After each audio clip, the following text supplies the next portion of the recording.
Assalomu alaykum hurmatli obunachilar.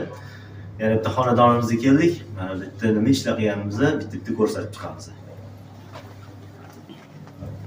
Mana bitta tushgan binamizda tillaranglar qilganmiz. Suv o'tmaydigan joylariga e'tibor berasiz. To'rtta shumoshuli yopishchali. Juda ham go'zal. Bu yoqda bitta ikkinchi ishimizni so'kil yetib berganmiz mana. Bu germetikni ichkaridan havo chiqarmaydi, hidlarni chiqarmaydi. Juda ham yaxshi chiroyli. Bu uchinchi ishimizni naves qilib berganmiz.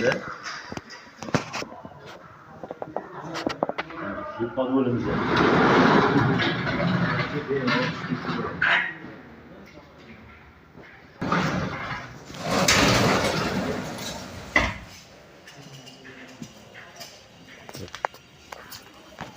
Like was qo'yildi.